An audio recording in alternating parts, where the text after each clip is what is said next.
Corona విజృంభిస్తూ ఉంది. మరీ ముఖ్యంగా మహారాష్ట్ర లాంటి రాష్ట్రంలో అనేక పట్టణాల్లో దీని తీవ్రత పెరిగింది. తెలంగాణకి మహారాష్ట్రకి అవినాభావ సంబంధం ఉంటుంది. ప్రతి నిత్యం ఇక్కడి నుంచి కొన్ని వందల బస్సులు మహారాష్ట్ర నగరాలకు పోయేటువంటి ఆస్కారం ఉంది. కాబట్టి లాక్డౌన్ కానీ కర్ఫ్యూలు కానీ పెట్టే ఆలోచన లేదు. కాబట్టి దాని ద్వారా కొంత స్ప్రెడ్ అవుతున్నమాట వాస్తవం. దీన్ని పూర్తి స్థాయిలో కట్టడి చేయడానికి తెలంగాణ రాష్ట్ర ప్రభుత్వం గత నెల రోజులుగా సంవత్సర కాలంగా ఏ అనుభవాన్ని అయితే తెలంగాణ ప్రభుత్వం పొందిందో ఆ అనుభవంతో దీన్ని కట్టడి చేయడం కోసం అనేక ప్రయత్నాలు కొనసాగుతూ ఉన్నాయి.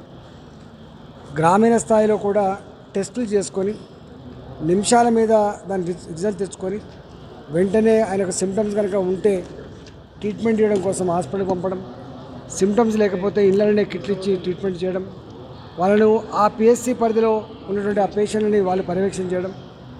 అదేవిధంగా టీకాలు ఇవ్వడం కూడా చాలా ఇంపార్టెంట్. కాబట్టి 45 సంవత్సరాల పైబడి ఉన్నటువంటి వాళ్ళందరూ కూడా టీకాలు ఇవ్వడానికి కేంద్ర ప్రభుత్వం సప్లై చేయమని చెప్పి కోరడం, టీకాలు ఇవ్వడం ఒకవైపు, టెస్టులు చేయడం ఒకవైపు, ఐసోలేషన్లో ఉంచడం రెండో వైపు, ట్రీట్మెంట్ ఇవ్వడం మూడో వైపు.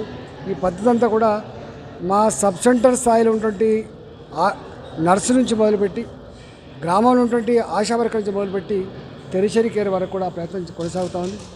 తప్పకుండా ఇప్పుడున్న ఈ పరిస్థితిలో కొంత పెరుగుదల ఉన్నప్పటికీ కూడా దాన్ని తగ్గించడం కోసం త్వరలోనే అన్ని రకాల ప్రయత్నం కొనసాగుతూ ఉంది. తగ్గుముఖం పడుతుందని చెప్పి ఆశిస్తూ ఉన్నాం. ఒక్క గుడ్ థింగ్ ఏంటంటే మునుపట్లాగా పెద్ద ఎత్తున డెత్స్ లేవు. అంటే సివియారిటీ కొంత తక్కువ ఉన్నది. ఐడెంటిఫై అయినటువంటి ప్రతి పేషెంట్ హాస్పిటల్కి చేరుకోవాల్సిన అక్కర్ లేకుండా 90% పాజిటివిటీ ఉన్నటువంటి వాళ్ళు ఏసిమ్టమాటిక్గా ఉండడం, ఇళ్ళనే ఉండి కొంత ట్రీట్మెంట్ చేసుకోవడం ఒకటి. 5% 10% హాస్పిటల్కి వచ్చినప్పుడు బెడ్ల కొరత లేకుండా ప్రభుత్వ పరంగా కావచ్చు, ప్రైవేట్ పరంగా కావచ్చు, అదేవిధంగా ప్రైవేట్ మెడికల్ కాలేజీల హాస్పిటల్ కావచ్చు, అవన్నీ కూడా ఏర్పాటు చేసి నడుపుతూ ఉన్నాం. నేను ప్రజలకు విజ్ఞప్తి ఏం చేస్తున్నామంటే దీని కట్టడి కోసం 1 45 సంవత్సరాలు భయపడ్డంతా వ్యాక్సిన్ తీసుకోవాలి, 2 మాస్కులు తప్పకుండా ధరించాలి, 3 పండుగలకు కానీ ఇతర ఫంక్షన్లకు కానీ కొంత దూరం ఉండి మాస్కులు పెట్టుకొని జరుపుకునే ప్రయత్నం చేయాలని చెప్పి కోరుతా ఉన్నాం. స్వీయ నియంత్రణ మాత్రమే కాపాడగలదు తప్ప ఒక ప్రభుత్వం మాత్రమే చేయలేదు. కాబట్టి దయచేసి ప్రజలు కూడా దాన్ని పాటించాలని చెప్పి కోరుతా ఉన్నాం.